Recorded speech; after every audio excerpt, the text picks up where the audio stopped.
Welcome to InFocus with Ejaz. Haider. This program is supported by the Center for Security, Strategy and Policy Research.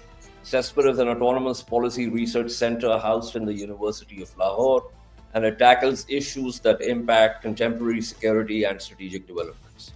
This program is part of that effort.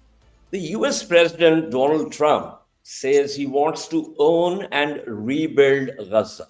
He first made this comment on 20th January during the inaugural speech and reiterated it aboard Air Force One while talking to reporters. But the first formal, if one can call it that, enunciation came during a joint presser with visiting Israeli Prime Minister Benjamin Netanyahu. Trump read from written text and spoke about displacing Gaza's population to Egypt and Jordan and building a Middle East Riviera for the world's population. The comments predictably got a backlash, which made administration officials to walk back some of what he had said. But the next day, Trump doubled down on his earlier comments and recently has gone further and talked about a Palestinian state in Saudi Arabia. Not surprisingly, Netanyahu has called the plan remarkable, and Israeli right wing has welcomed this outlandish plan. Now, there's a slight problem with this whole thing, and that is that it is morally reprehensible and, of course, totally illegal under various provisions of international law. Plus, forced displacement is considered ethnic cleansing, and the norms against annexation and occupation are foundational principles of international law that has evolved over more than 100 years. This is, of course, in addition to various other negative ramifications of any such venture. So, what's with this Trump plan? Is he using this to bargain something else? To discuss this, I have with me Dr. Avner Cohen. Cohen is a professor at Middlebury Institute of International Studies and author of Israel and the Bomb. With him is Dr. Qamar-ul Huda. Dr. Huda is the Michael E. Paul Distinguished Visiting Professor of International Affairs at the United States Naval Academy. He was also a senior policy advisor for U.S. Department of State, Secretary's Office for Religion and Global Affairs, very focused on civil society, religious communities, and diplomacy with non-government organizations. Thank you so much, gentlemen. Let me begin with Dr. Cohen here. Dr. Cohen, give me your initial assessment of what this is all about. I mean, we know that Trump begins with maximalist positions, whether it's about tariffs, whether it's about taking over the Panama Canal or making Canada the 51st state of the United States, and yada yada. And then, of course, he uses that maximalist position to start negotiating. Is this something akin to that? Now, I'm not conflating these issues because they're very different. But I'm just saying, what exactly do you think he's trying to do here? Well, it's not fully clear. With Trump, we have a situation that intuitions or very broad ideas that comes to mind in a crude way. Obviously, Trump is very ignorant of the etiquette of diplomacy, rule-based diplomacy, international law. For him, always hostile takeover of a company is possible and could be transaction into international affairs. So various ideas that come to his mind, he is very quick to start talking about it publicly. He may talk about it with a few friends. People tend to flatter him and to give him compliments, and without much any kind of screening, it just comes out as original ideas. What he really means is not easy to decipher. Obviously, as you pointed out, it's against international law. I mean, transfer of people against their will is illegal. It's not going to happen. I think it's a way, perhaps, to think about removing the Hamas and as a condition for the restoration of Gaza by some kind of foreign money, most likely from the Gulf, Saudi Arabia, UAE, others. So he's trying to put some condition. Obviously, his imagination is very much in real estate, and he think about it in terms of real estate, ignoring aspects of religion, of culture, of history, of Palestinian identity. Any of that is gone, and it's put in his own simplistic language.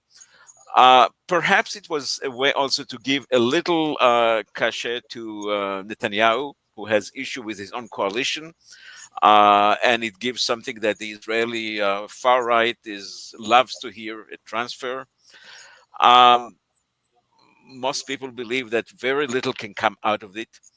Possibly some allowance to Gazan to immigrate in small numbers.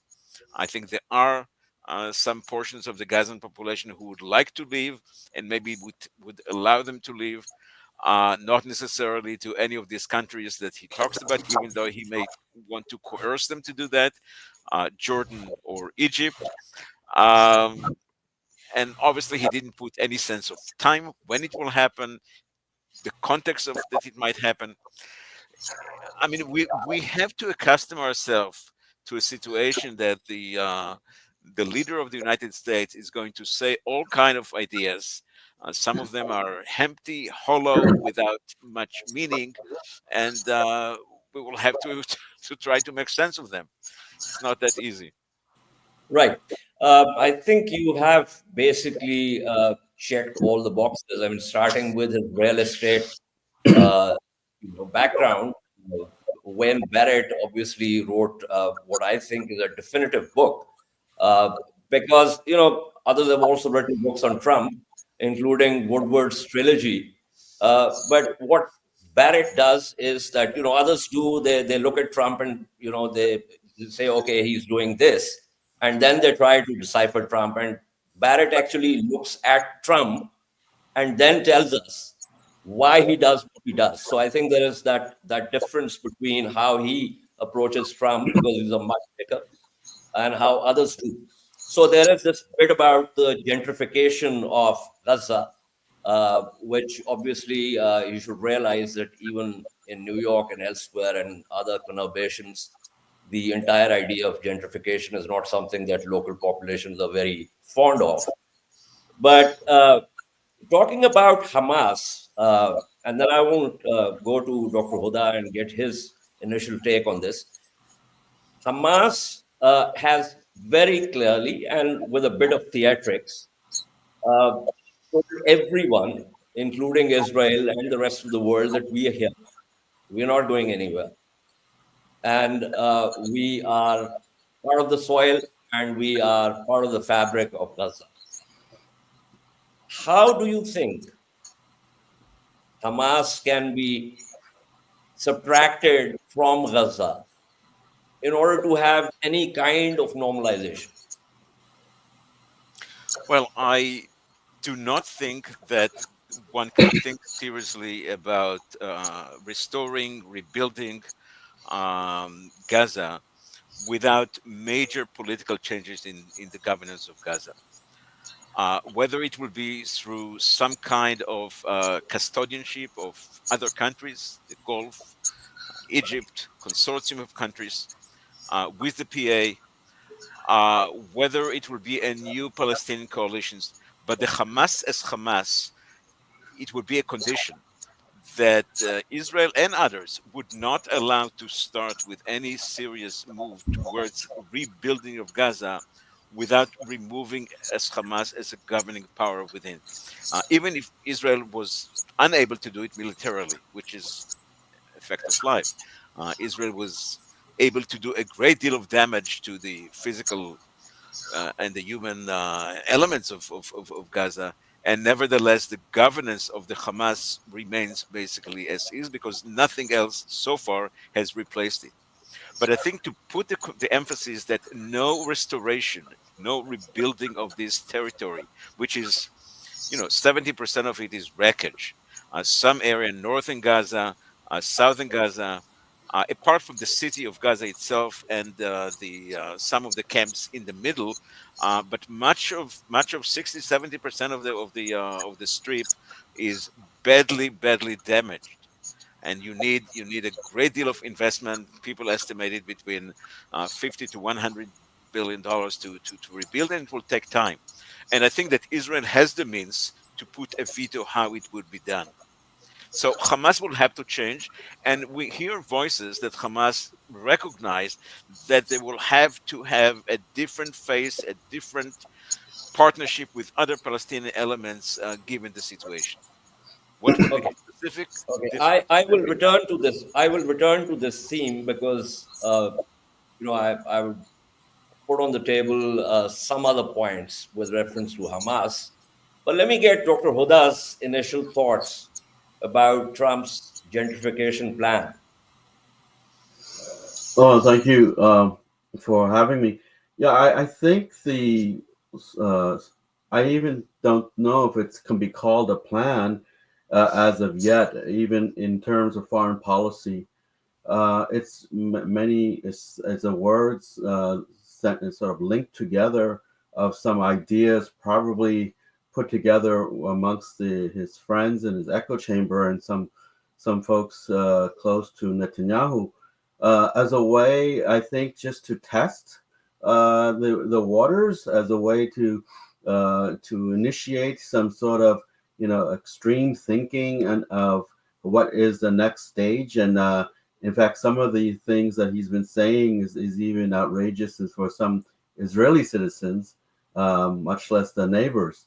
So I think it's a very interesting strategy, which is you say some things that are never really spoken of, and it's also contrary to the U.S. foreign policy for the past over 60 years of a two-state solution, and to Bipartisan work policy. with and also to work with the neighbors, the Arab neighbors, towards a two-state solution. So some of the things he said is so out of sync of the foreign policy establishment in D.C., bipartisan establishment. It's also contrary to what has been said, even to the words of former Secretary State Blinken was saying just 3 weeks ago about a two-state solution.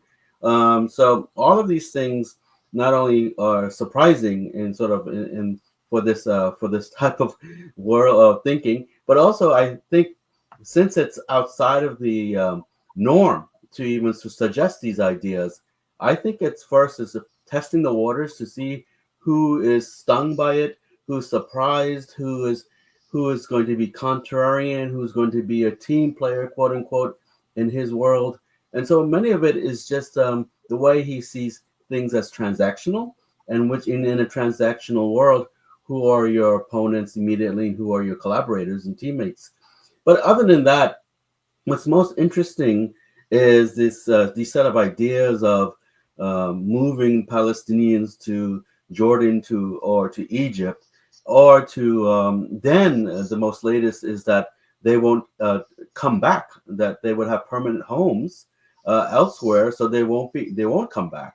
So every day increases a greater degree of sort of outside of the central and centrist approach of a two-state solution, which is also surprising. But what is the most interesting is the ripple effect that's happening around the world, um, and sort of what's also happening in DC, in the capital, of how people are responding to the war. Let's say, obviously, within the Arab world, they have an emergency meeting coming up in Cairo, with the Arab League and Egypt is hosting that. President Sisi is hosting that. And what's interesting is how the Arab world, particularly Saudi Arabia and so forth, have more or less coalesced to think that the two-state solution, or what they call the Arab peace process, is the only way to move forward. And so they've gotten sort of more closer to their original and to their traditional way of thinking. But also the international response has also been from the closest allies, from European allies and from Canada and so forth, have also been sort of stunning that this is not possible. So European allies, Arab allies, Asian allies are finding this, sort of stunning, and also bringing also sort of American Israel sort of isolating themselves from sort of the traditional two-state solution. So what is happening with this rhetoric is doing many things, but the ripple effect is also bringing allies, traditional American allies, closer together against such ideas. I was hoping that we won't get to this two-state solution. Obviously, one can't escape this. But here's something that I would put on the table. There has never been a two-state solution. It's a red herring. It has been effectively wrecked by Israel and also the United States. I mean, you mentioned Blinken. The fact of the matter is that at least 3 times the United States has vetoed the idea of Palestinian statehood in the United Nations. This is just something which is mouthed without any substance at all. I mean, in a previous program with Dr. Cohen, I mentioned this, and it bears repeating, that even Yitzhak Rabin, after Oslo II, when he put it to Knesset for ratification, if you go and read his speech, he is telling the members of Knesset that we're not talking about a Palestinian state. We're not talking about Palestinian sovereignty. We are talking about peace and an administrative authority, which will just guarantee that the Palestinians don't attack us. Mm-hmm. That was the essence of that speech. I mean, this is 29 days before he's assassinated. And the fact of the matter is that with all the illegal Israeli settlements, and you look at Hebron, for instance, in the middle of the city, you have an illegal Israeli settlement. And the rest of the area, these are all Bantustans. So I really don't know what this two-state solution is about. I mean, I'm sure somehow it can be worked if there are honest brokers, but I don't think that there are any honest brokers here. And Trump, in the very presser where he was reading, we just picked up one bit of it. The rest of it is everything that he did for Israel in the previous tenure. Knocking off PLO's office in New York, accepting Israeli illegal occupation of Golan Heights, funding for Israeli settlements. I mean, his ambassador Friedman was constantly photo-opped with Smotrich and Ben Gvir and rest of this crowd. So really, but here's the thing. Let me go back to the idea which was also picked up by Dr. Cohen. Policy making. So you have a bureaucracy, you have people with experience, and before anything is brought before the public, it is thought about its ramifications, how its implementation mechanism, how you even talk to your allies through back channels to see how they're going to react to it. But it seems to me that is not the process that Trump follows. Would you agree with me, Dr. Huda? To some degree. I think there are multiple backdoor channels happening as we speak. And I think one of the things that the ultimate gain between Israel and particularly say the Netanyahu government and what they really want is this is multiple things, but from their neighbors, particularly from the Kingdom of Saudi Arabia, they want that to be so normalized and to be recognized so that it can open the door for all these other countries to follow Saudi's lead. This is what they're hoping to do, and also there's Saudi Arabia into Israel and Israel. This is what sort of the eyes on the prize is what I'm thinking is what they're hoping to do. Now, Saudi Arabia has. Here's the thing. I mean, I understand what you're saying, but if that is correct, then the ideal approach would be to actually create a conducive environment in which Saudi Arabia can operate. Instead, what Trump has done is to make it extremely difficult for Saudi Arabia to do something that he presumably wants Saudi Arabia to do.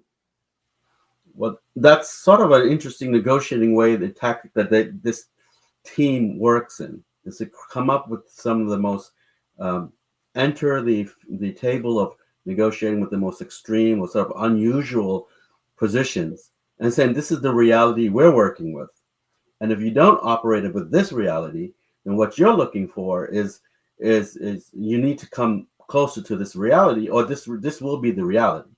So I think, although all of the stakeholders that are there, the neighbors and everyone else watching and involved, including Saudi Arabia, if they don't, then this is the reality that they're going to move ahead with deportations and the gentrification, as you mentioned. And so the Saudis and everyone, as one, the reaction is no, no, no. But and they're hoping and they're banking on that the Saudis and Abraham Accords and all these other future allies would say, well, okay, well, we will meet them at least three-quarters of the way, if not halfway, or something.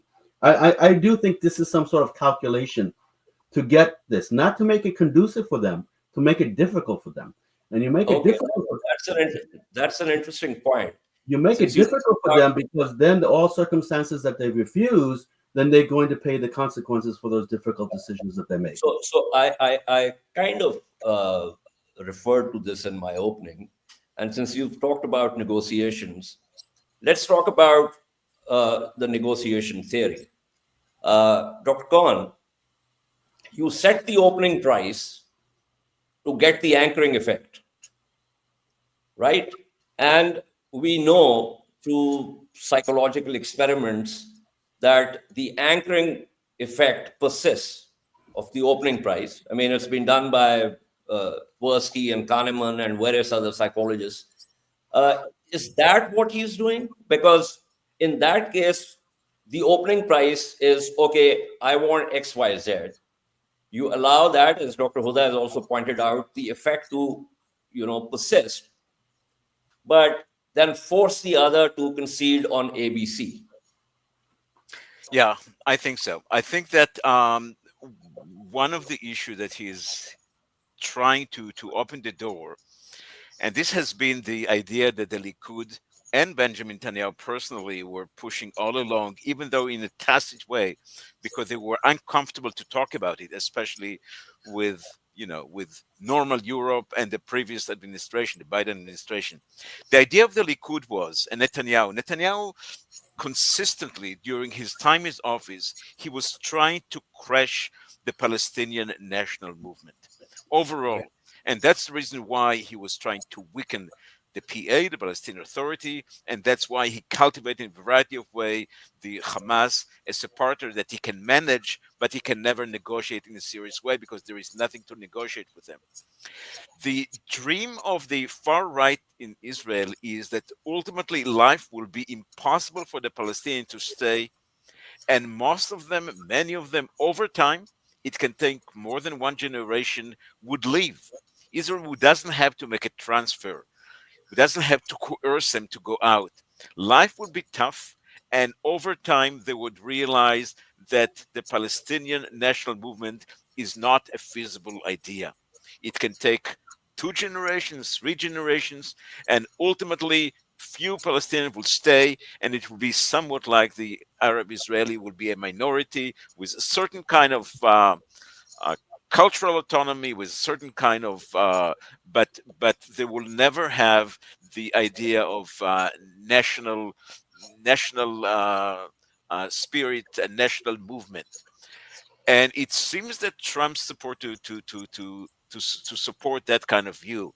You don't have to do it in coerced way to removing by force, but you may want to give them some kind of inducive conditions to seduce them, to persuade them, to create the conditions that with carrot and stick, they would realize that it's better for them. And I think that he would try to do in a very transactional way to find some kind of our partners that would be ready to collaborate to absorb some Palestinians over time.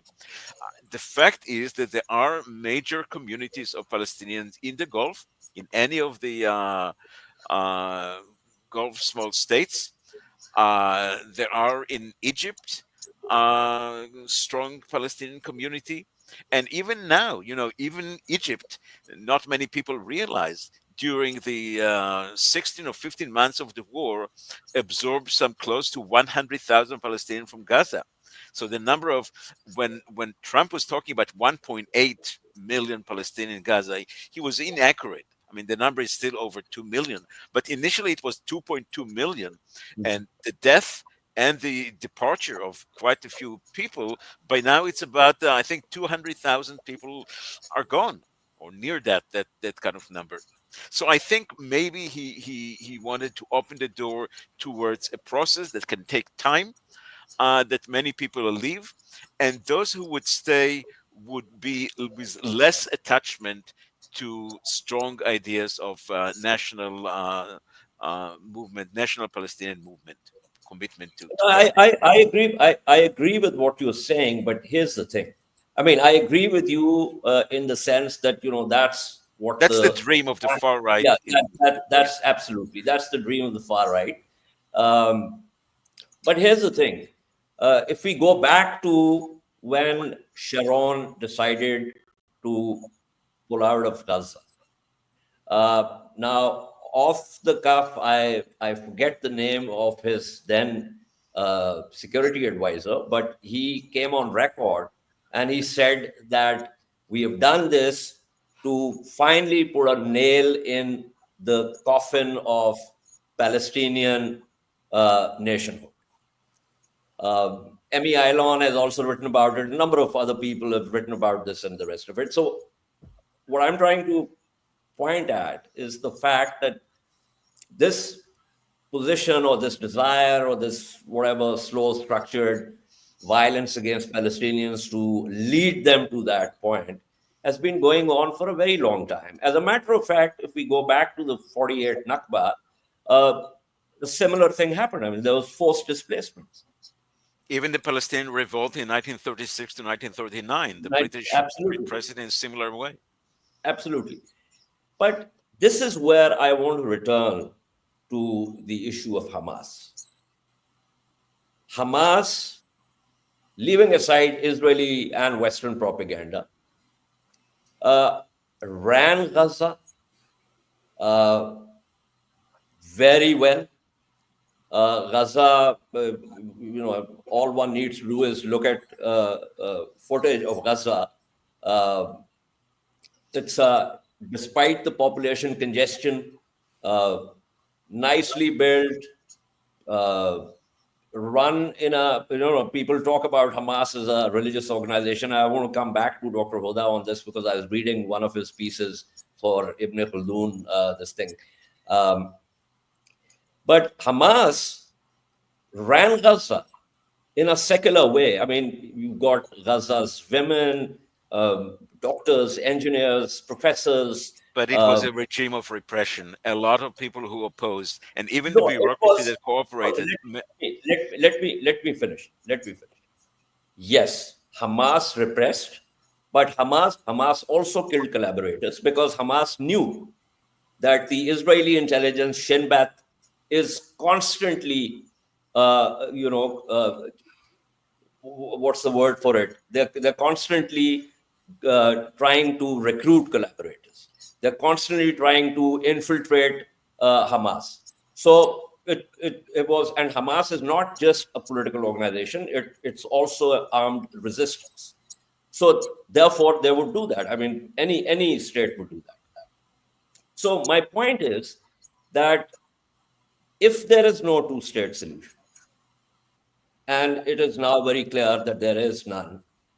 You just said to me how the Israeli right looks at it. In that event, you don't have an environment where you can have peace. There is no environment in which there can be negotiations. It then turns into mortal combat, in which more like the Hegelian self-consciousness is fighting each other, in which one decides that the other has to be enslaved. So we are then looking at a situation where either the Israelis have to exterminate all the Palestinians, or the Palestinians will keep bouncing back, and you will and I'm using it as a metaphor, that you will have more October 7s. Well, The situation after October 7 is such that even the Israeli center and even the Israeli modern left are not ready for a Palestinian state anytime soon.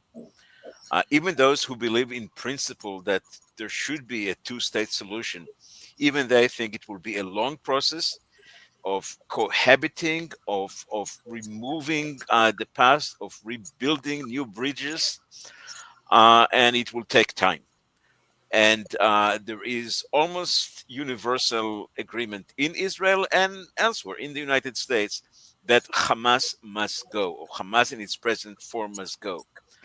I believe that whatever it's going to be in Gaza, it wouldn't be Hamas as we know it now. They will have to give up something, and something quite substantial. Um, the many people in the right believe that it will take time, but ultimately the time is on the side of the Israelis. What will happen? It's an open question, but uh, it's Let me take you back to, and I want to pull in Dr. Huda also. Let me take you back to multiple statements by Yahya Sinwar about a settlement with Israel. Let me also remind you of the peace march that the Gazans did, and where the Israeli snipers killed hundreds of them. That was a turning point where then Yahya Sinwar actually has an interview in which he says that the only thing that the Israelis understand is force. You cannot negotiate with them because they just don't want us here. That's the whole problem here. Dr. Huda, when I go back to that initial agreement with Yasser Arafat, in which, funnily enough, and perhaps also ironically enough, since Arafat did not speak English, when he was supposed to say that I renounce terrorism, he actually said I announce terrorism. Um, and so Edward Said, when he wrote that piece the morning after, he said that this is the Palestinian Versailles, because Arafat did not even know, because he did not have people to understand what he was signing on.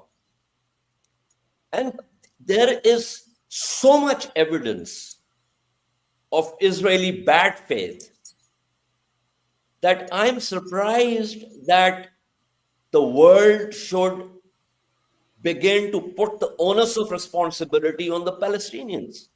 First, you steal their land, and then you put the onus of responsibility on them, is something which I find really reprehensible. And I'm saying it openly. I've written about it. Well, I Yeah. think that Hamas did offer at the best hodna, that is to say, a temporal ceasefire, hoping that Israel would somehow would disintegrate. So there is a certain kind of asymmetry and certain kind of fantasies on both sides. The fact is that Israel of today, with its 20% Arabs, were able to live, and most of the time, yes, there were moments of frictions, especially when things goes flare out regionally. But most of the time, Arab Israelis gave up their Palestinian national identity, and then the notion. I mean, they are living as a community in Israel that cohabit but accept very much the Israeli majority. The Israeli far right hope that that's going to But happen. they are second-class citizens. That's the whole point. They're not Jewish. So you have a law. It's legislated. And those 13 boys who got killed near Aqsa, after which there was a committee set up to investigate that, and the findings of that committee never saw the light of day. So, Dr. Cohen, we have to begin to look at it dispassionately. But I want to pull in Dr. Huda here. Dr. Huda, you've worked on conflict resolution, and the rest of it. At this paper that I was talking about, this essay that you wrote with reference to Islamic principles of conflict resolution. How do you think this framework can be applied to a situation where, as I said, and I completely believe in this, the Israelis are fighting an existential war. The Palestinians are also fighting an existential war. And if you have two sets of people fighting an existential war, conflict resolution then becomes extremely, especially when one of the sides is far stronger than the other side. Conflict resolution becomes extremely difficult. In the moment of the way we're describing the climate today and the rhetoric used by all parties involved, sounds difficult. But I think those in conflict resolution will point to historical moments, whether it be the Good Friday agreements, or whether it be East Timor from Indonesia, whether it be Doha agreements sponsored by Qatar, was allowed the Americans to leave to Afghanistan. So in the moment of it, there are voices and there are positions that seem to be impossible. For instance, just after the October 7th attacks, it was Hamas needs to be annihilated. They need to be all gone. Palestinians need to exit this country and so forth. This is no longer that. And you saw this heightened expressions that this is a people that don't exist and don't belong here. And then those feelings still exist, as Professor Cohen said, that is a long way.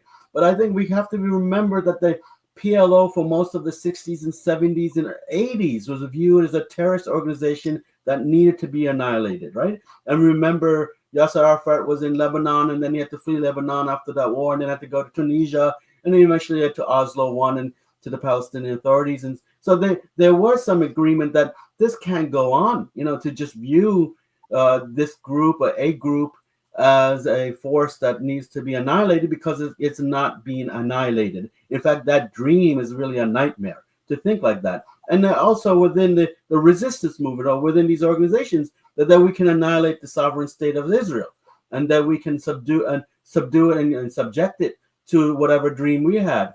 And so most of these negotiations that we see in the Middle East, like between Jordan and Egypt, if you look at their peace agreements, they were mostly centered by state interests, right? Egypt wanted the Sinai back. Egypt wanted a peace treaty that would also bring them more distance from the Russians and invest heavily more in the Western alliance. And that meant that's the central point. State interests. State Yeah. interests. Yeah. Because a number of examples that you've given, situation in Palestine is completely different. You cannot apply that model to the Palestinian problem. If Jordan were to be attacked and occupied by Israel, and if the Jordanian population were to be divided into Bantustans, I doubt very much that particular state-centered, state interest model would begin to apply. But here's the thing. I constantly return to this theme that this idea of or the use of the term terrorism, which is now so loosely bandied about that to me it has lost all meaning, and which is unfortunate because it should not lose its meaning. Terrorism should have an anchor. But to begin by calling Hamas, ISIS, and Al Qaeda complete BS, if you allow me to put it like that. Irgun, Haganah, terrorist organizations. I mean, there is still huge quality and difference between their acts and the cruelty that you find in those. I disagree with you on that, but I have some reflections about what you said before, and I would like to say too. Just a second. When Mossad bombed the Jewish quarters in Baghdad, was that a terrorist act? Forcing the Jews to move to Israel? When the Yemenite children were separated from their parents, which became such a big scandal in Israel when Netanyahu finally opened the files, would that be considered a terrorist act? So what I'm saying is that we have to begin to put a certain concrete definition on what terrorism is. And the UN GA resolutions are very clear that people under occupation has the right to armed resistance, and they even have the right to, in fact, get support from external actors for that. It's a matter of record. It's a matter of law. But go on, Dr. Cohen, you wanted to say Yeah. something. Look, between the Jordan River and the Mediterraneans, there are about 15, 16 million people. It's roughly half Jews and half Arabs. And yet the Zionist movement, what has become Israel, has been in many ways more successful.